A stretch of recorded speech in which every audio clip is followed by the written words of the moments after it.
Alright, today we're talking about the golf swing of rising LPGA phenom Lottie Woad and whether or not she's over the top. Now, if you watched yesterday's video on her forward press and why shortcutting that move is like microwaving a ribeye, then you're already in the loop. But today we're taking on a different beast, the great over the top debate, because the internet is doing what it does best. Freeze framing, overanalyzing, and arguing over something that no one actually agrees on. So let's start here. What even is over the top? Well, it all depends on who you ask. According to the Titleist Performance Institute, it's when your upper body initiates the downswing, sending the club outside the target line. Swing U says it's when the club comes outside in through impact, and Golf WRX says it's when the club descends above the backswing plane. And Reddit, well, Reddit thinks it's anything that doesn't look like Adam Scott. Bottom line, it's 90% interpretation, 10% convenient slow motion screenshots. And right on cue, the swing method instructors are back like cicadas that only emerge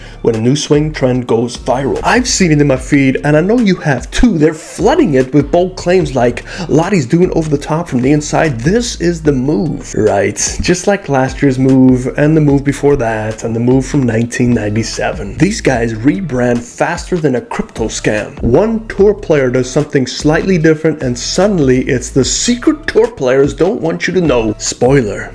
The only secret is that you are the product. They'll sell you some OTT inside pivot drills, throw a launch angle chart on the screen, and whisper things like, "This move changed everything for me." Yeah, sure, Brent. That and the affiliate link under your video. The truth is it's all cyclical. One player gets hot, everyone dissects their DNA like it's Jurassic Park, and suddenly we're all being sold the move. But mark my words, as soon as the next tour winner comes along with a different looking swing, the gurus will pivot again. Forget everything I said last year. This is the real move. That's not instruction, it's a marketing carousel, and you're buying the tickets. So I'm gonna play you 16 different swings from Lottie Woad, and what you'll see is important. Yes, there are all slight differences in shape, depth, and rerouting of her swing from rep to rep. That's human, that's normal. But the overall pattern, matchups, and intent, they're incredibly consistent because her swing is built around her body, her ability, and her athletic makeup, not some YouTube-approved geometry. What she's doing works for her, and it probably won't work for you. And it shouldn't, because you're not her. You don't have her grip pressure, her flexibility, her spatial awareness, or her elite ability to organize a swing under pressure. So trying to mimic her move frame by frame is like trying to download someone else's brain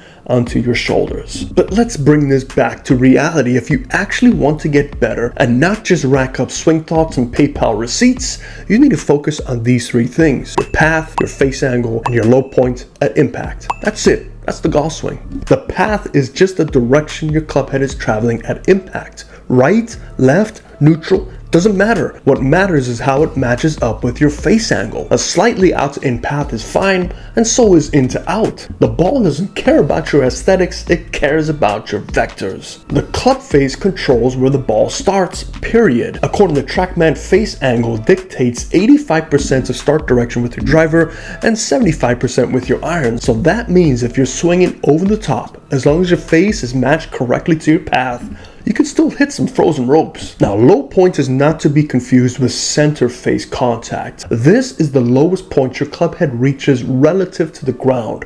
With the irons, it should be slightly after the ball, and with the driver, it might be slightly before, depending on your attack angle. Low point affects your turf contact, your launch angle, your spin rate, your divot depth, your strike consistency, and most importantly, your ability to look like you know what you're actually doing. And guess what?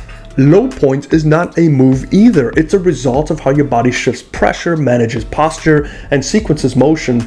It's built and it's not bought. So these 16 swings of her, from takeaway to transition to impact, you know what I saw? I saw consistency, stability, and intent. Not a magical over the top from the inside secret. Just a talented athlete using her body in a way that matches her grip, her setup, her mobility, her sequencing, and her DNA. She is not following a method. She is following her own pattern. And you should be doing the same. You, my friend, are not Lottie Woad.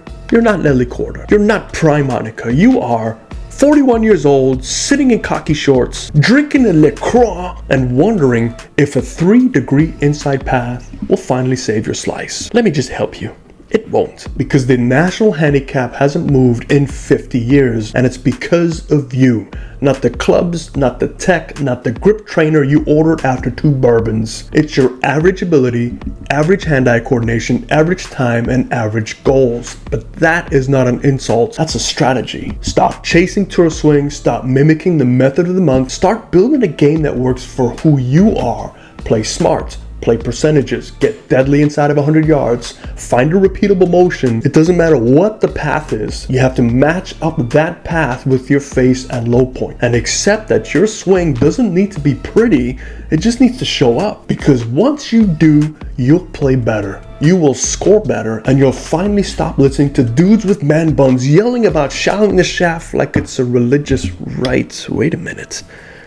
Did I write this? A huge thank you to these incredible supporters on the screen and to you watching this video. Your support helps us bring our golf curriculum to low-income children around the world at no cost to them, just like our location in Cape Flat, South Africa, in partnership with the Hillard program. Please like, share, and consider subscribing. Together, we can give the gift of golf to kids who need it the most.